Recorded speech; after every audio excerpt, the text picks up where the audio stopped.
I'm Grace Torrey, and you're listening to That Girl the Podcast. Grab a beverage of choice and settle in, because the new episode is starting now. Hey guys, what is up? It's your girl, Grace Torrey, and I am back with a whole new podcast episode. I felt like today's episode would be a good one to kind of do an intro to the holidays, because for me personally, after Halloween is when like the holidays start. Like November 1st to Thanksgiving is like that Thanksgiving vibe, but it's also Christmas. Like I feel like putting your Christmas tree up after November 1st is totally valid. So it's just like a very holiday season. Then obviously all of December is very, very holiday centric. So for me, I felt like this would be a good time to kind of start the conversation of holidays and tell you guys what I do to kind of prioritize self-care and all the things I still need to get done while also enjoying the holidays. But then also 1989 Taylor's version came out since we last talked, so obviously I have to talk about that. I don't think I have enough to say on it to do like a whole episode, so I'm just gonna talk about it for a minute and what my thoughts were, and then move on into the theme of the episode. So yeah, I am excited about this one. I have my little holiday mug out. If you're watching, you can see that it's a little Santa mug. My best friend left it at our house when she moved out, and I took it with me because one little fun fact about me is I collect mugs. So Katie, your Santa mug is in good hands. I have it, and yes, I use it year round. So I have it with some green tea in it. I ended up going out last night for Halloween weekend. I told you guys I would tell you kind of what the vibes were with that and what we got up to. So we went out to the bars for Halloween weekend, and we dressed up as Danny Phantom and then Sam Manson, who is like his girlfriend in the show. So that was really fun. I had fun like creating that outfit, so it was really fun. It wasn't that cold out. One thing that really annoyed me though is we went to a like dancey bar where like they're playing like TikTok music and like trendy music, and it's very dance themed. The only way I know how to describe it is it's very similar to like frat party basement, like same vibes, everyone's packed in there. So we were just dancing and vibing, and for some reason this guy had a guitar, and I get that he was supposed to be like Prince, I think. I didn't really get a like great look at his costume, but he had a guitar and he had it slung over his back so that like the top of the guitar where you adjust the strings is facing downward. So it went really low to the ground, and I didn't see him because we're all like literally packed like sardines, and the guitar sliced my back of my knee open. And it's not like bad, I didn't need stitches or anything, but it's annoying. And that's like one of the worst places in my opinion to get like a scratch or anything, because you're bending your knee constantly. So I was really annoyed by it, and he also ripped my tights, and I'm sad about that. They're fishnet tights, so bro. But that was the only downside. Other than that, we had a lot of fun. We went out with friends. We saw so many people we knew because everyone in Lexington goes out around our age for Halloween weekend, so it was really cool to see so many people. But yeah, it was a vibe.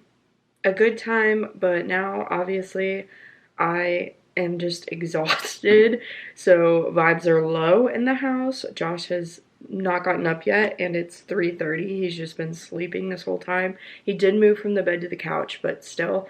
So vibes are low. I'm probably gonna clean our room after this maybe, but that's about the extent of what I am doing today. But yeah, it's been a good weekend, very exhausting, but a good weekend. So that's what we did for Halloween. Halloween is on Tuesday, like the actual date. We might pass out candy because we do like live in an actual neighborhood where there are a lot of children. But have you guys seen the cost of Halloween candy? It's so expensive. So we might get like maybe one bag. And I don't even know if it'll be the good candy because that's out of our tax bracket. So these kids might be getting some bad candy, like some good and plenties, and have to just live with it. Because I'm sorry, I want to be the popular house that everyone tries to come to, but it's not in my budget yet. But one day, guys, I'll be the popular house that all the kids talk about. So I think that's it for just like the little intro life update. Not really much going on outside of that. I did go to my mom's 50th birthday dinner, so shout out to her. That was a lot of fun. Went up to Louisville for that. But other than that, there's not much going on at all. So let's go ahead and jump on into the episode. So let's talk about 1989 Taylor's version first. One thing about 1989 is, I don't know why, but it's one of my least favorite Taylor albums. A very unpopular opinion. Most people will say it's her best album, but to me, it's always been one of my least favorite albums. And that is just from a personal standpoint of, she has so many singles off that album that when I listen to it, I feel like I'm listening to something I've heard 100 times already. And not that that's a bad thing. That's a great thing that she was so wildly successful with this album. But to me, I'm just like, it's not, like, I've heard it so many times. And out of all the albums, I'd just rather spend time on an album that I haven't heard repeated and played so many times. But one thing that changed my mind with this album is, I know there's so many great songs on there. Like, I Know Places, Wonderland, Clean, obviously. Like, there are so many good album or songs on there, and I don't know why I just like forget they're on there, and I'm like, this album is overplayed. But these songs are so good, and they are like some of my most liked songs by Taylor. So I don't know where I got the mindset of everything has been overplayed, because it has those like 5 or 6 singles, but other than those, like, it's genuinely a great album. Is it my favorite? No, but I think it may have moved up the ranks a little bit after the re-release. So in terms of differences in this album and the last one, I had a hard time with Speak Now, because I felt like her voice when she was at that stage of life is so different than it is now, and I liked the first version, the original version, better because of how her voice sounded back then. And that's not something that she can really control. Like, she can change it, she can make it better in terms of like beats and all that, but she can't really control growing older and her voice maturing. And I understand that. So it's not that Speak Now Taylor's version was bad, it's just that for personal preference, I liked her voice better in the original. But I'm not gonna stream the original because, no. That is against everything I believe in. So it kind of was sucky, because I'm like, I really like the original better, but I'm not gonna play it unless you play it on the CD, because then it doesn't matter. Also, Better Than Revenge had my heart, and she changed it, and that hurt my heart a lot.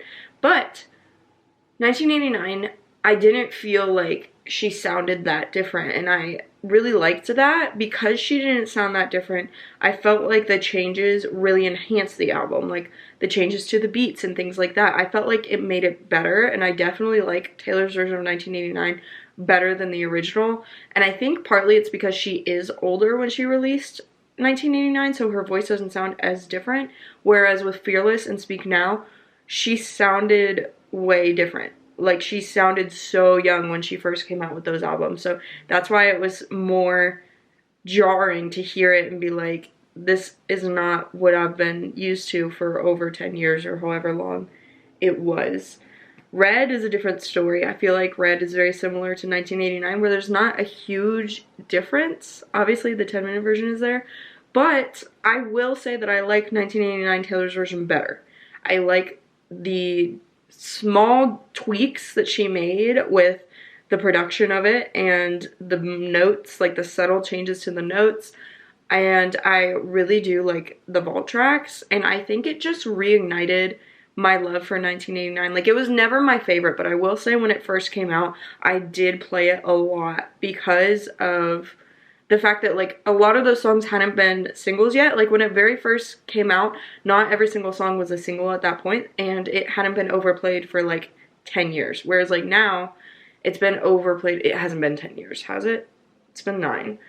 It hasn't been overplayed right now, but, or it has been overplayed at this point, is what I'm trying to say. So, when I go back to listen to 1989, all of those songs are still played to this day, like, at Walmart, and so it's like, okay, I'm kind of over these at this point. But back when it first came out, that wasn't the case. So I think that I did like it a lot more back then, but then as they became singles, I was like, okay, this is getting annoying. But I think that right now, re-listening to it, because I kind of just stored it away and was like, this is all songs I've heard 1,000 times, re-listening to it and hearing, like, All You Had to Do Was Stay, How You Get the Girl, Clean, all of those songs, like, it just reignited my love for those songs and reignited my like, I've said reignited 100 times, I'm so sorry. Relit my excitement and admiration for the album. So I think that it does have a new appreciation in my eyes. It's always been good. I've always thought that it was lyrically great. The beats are great. It just wasn't my jam. Like, I'm not, that style of very, very poppy was not my style, but no pun intended. But I think it is now. Like, now it is. And also, the vault tracks. The vault tracks are so Harry coded. I have found that when I listen to music, especially music revolving relationships, I typically listen to the song looking for lyrics that I relate to or situations that I relate to, because the songs that I like are ones that I can relate to, and if it's one that I can find some common ground with, I guarantee that it's going on my liked songs list and it will become one of my favorite songs for a while. But it's funny because with these vault tracks, with this album, knowing that it's so about Harry Styles, like 100%, and knowing, you guys know I've done a couple episodes about how Harry and One Direction were my entire world for so long. I was cracking up looking back because I listened to all of those albums, not albums, all the vault tracks through the mindset of, okay, what sounds like Harry?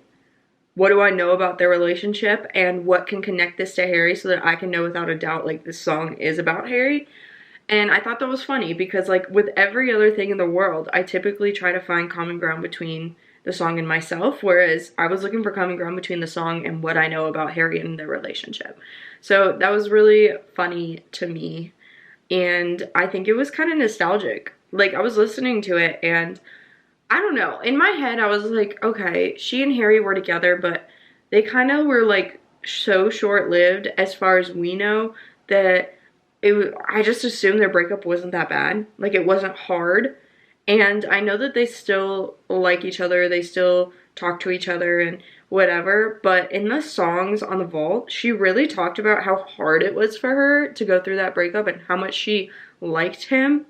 And how, the way I understand it is that they liked each other, but he didn't give her enough attention. So she cut it off because she felt like she deserved better, which understood. Like, they both were at the height of their career at that time, so I don't fault either one of them for that. Not that I have the authority to, but it sounded like she really was upset about it for a very long time and really wanted him to say, like, no, this was a mistake, like, I miss you. And so that gave me a whole new point of view on their relationship from the outside looking in, because I didn't think it was a PR stunt. Honestly, I thought it started as one, but then they realized they liked each other and dated for a couple weeks, but then they were like, nah, or a couple months or however long it was, but then they were like, nah, we're good, like, we'll just be friends. But this point of view made me realize that, like, it was a lot deeper than that, which is so, I don't know, it made me so sad for Taylor. It made me like sad for her. And I know she's fine now. Like, she is living her best life with Travis Kelce and vibing and getting to know him, which is a whole nother topic. But I don't know, it made me like feel like, dang, when Harry listens to this, how is he gonna feel? Because you know he's gonna listen to it. He is such a girl's girl. You know he was gonna listen to it. So obviously they've moved on. They're both happy. Last I heard, Harry was rumored to be dating someone. Obviously Taylor is, but it did make me myself feel nostalgic, just from the point of view of being a fan who had a fan account and knew every little thing about their relationship that was public. So I can only imagine how it makes them feel. So yeah, I think that's pretty much it.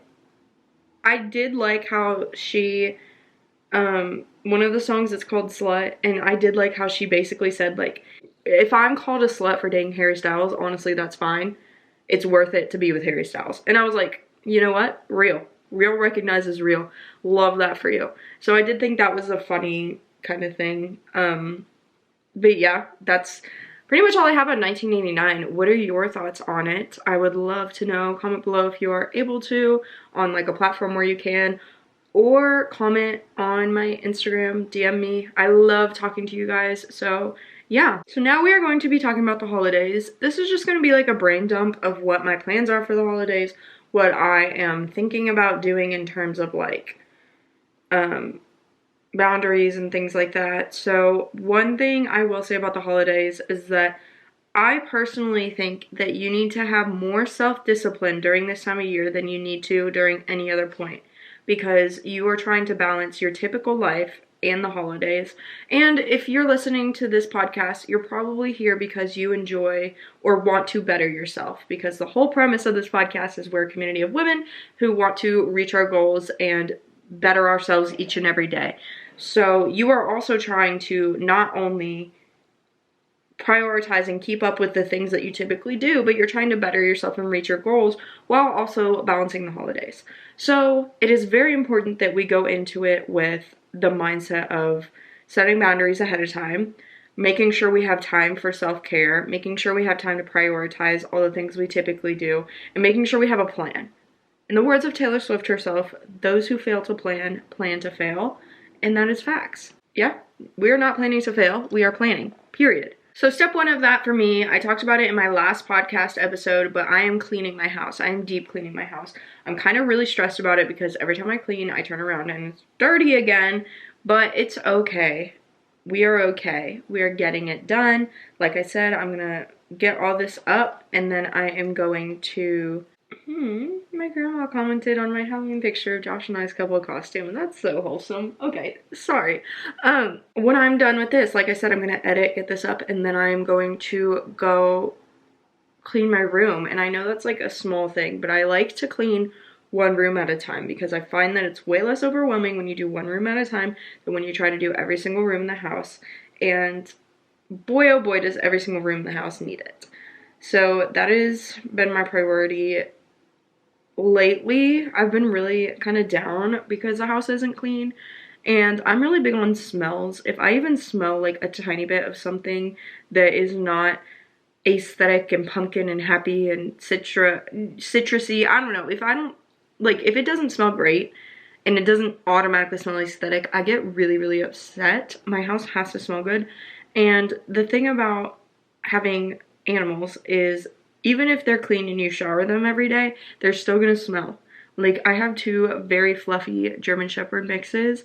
They're gonna smell like dogs. So if I'm not on top of cleaning cleaning the carpet every single day, and I know that this is like just a part of having German Shepherds, I understand that that is part of the responsibility of having them. But if I don't do that, then the carpet and all the rooms that have carpet smell like dog, and it drives me insane. So that is one of the things that's like really hard that I have to keep up with like every day. So I'm gonna do that and hopefully figure it out, because it's been driving me crazy the past few days when I haven't been able to really do anything about it. I've just been like, oh my gosh, my house smells like dog and I can't stand it. So that's a big thing for me. I also have been trying to go to the gym. I'm probably not going to go today, I know. But I have been trying to go and just walk on the treadmill, maybe watch some Golden Bachelor, you know, not do anything too crazy, because I do want to get in shape, and it's something that is very, very important to me, probably towards the top of my list, because I am someone who plans ahead, and I'm thinking about, you know, even being 24, I'm thinking about when I was 21 and the difference in my body and what I'm capable of being able to do and how different it is in those 3 years. And it really scares me for when I'm older, even like 30, how much different it's going to be and how much harder it's going to be. So I'm trying to get into the habit now so that I don't have to worry about it later. But obviously, holidays are the season for eating really bad food and drinking hot chocolate and watching Christmas movies, and none of that is necessarily very active. So that is where we're at. I am probably going to try and go to the gym. I usually go at least 3 days a week, so that's what I'm aiming for. I want to get up to 5, but honestly I won't be mad with 3, especially if I ride on Sundays. So basically what I'm trying to do is hit every aspect of the wellness wheel. So health, mentality, whatever. Well, not even the wellness wheel. I would say every like aspect of things that I prioritize. So like there's a list of things in my head that I look at every single day and I try to check something off, and that is cleanliness and slash environment. Like, the environment I'm in is so important to me, and I have noticed that my performance tanks when I'm in a bad environment, whether that's on the podcast, with work, whatever. If the environment is not clean and one that I can do well in, I know I'm not gonna produce any sort of good result. So cleanliness, diet, in terms of, am I eating healthy, am I eating really bad, working out, even if it's just getting movement in, walking around work, and I had a big day where I was running up and down the steps, getting a lot done and talking to everybody, doing some sort of movement. Animals, in the sense that I want to spend time with my family. Josh and animals, I guess, would be a better way to say it. I need to have family time of some sort every day. The podcasts, both of them, and then shop the Barkade, which is my dog business.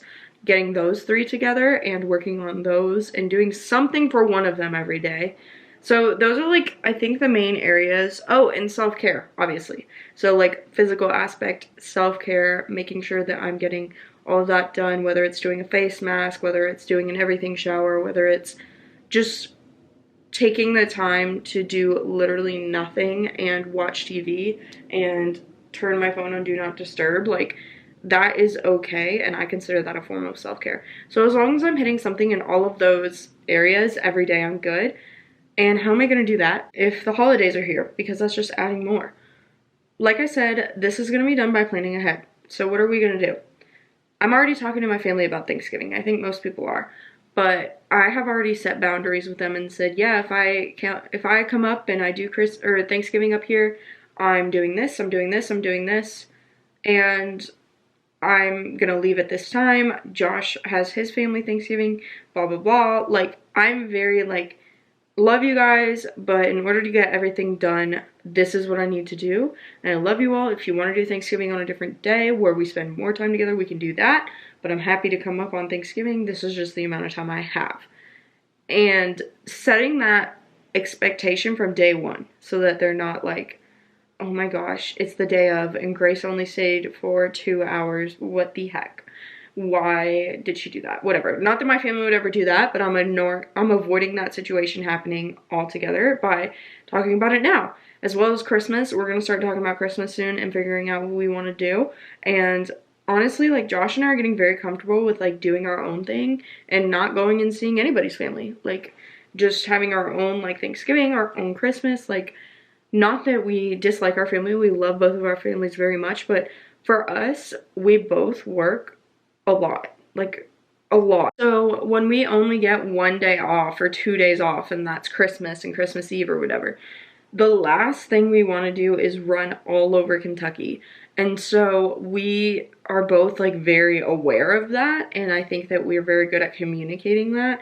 So if we are in a headspace where we're like, no, we need to not do this, it's better for us to just stay, then we'll do that. And we'll probably talk about it soon, because we'll talk about it before Thanksgiving for sure. But that's one of those things, like, we need to figure out and communicate ahead of time and set those boundaries.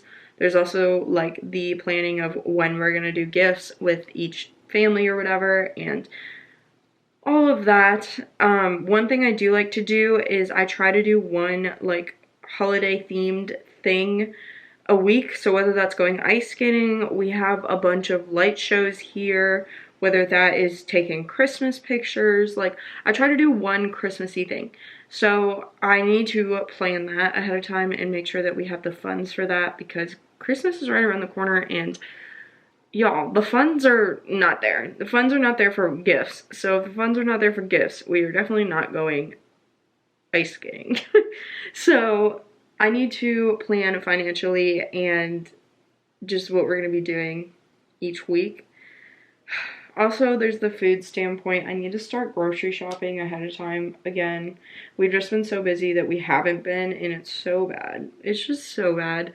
I cannot tell you enough reasons why eating out is bad. Like, it's just not good. And I get that sometimes you're busy and it's okay to do it every once in a while, but doing it every single day like I do it is so bad. And I guarantee that's why I don't feel great all the time, and why I'm, like, not, I don't know why, I just feel sluggish and like not feeling it. So food planning is really important. I think the whole point that I'm trying to make is just planning ahead of time is your key to success.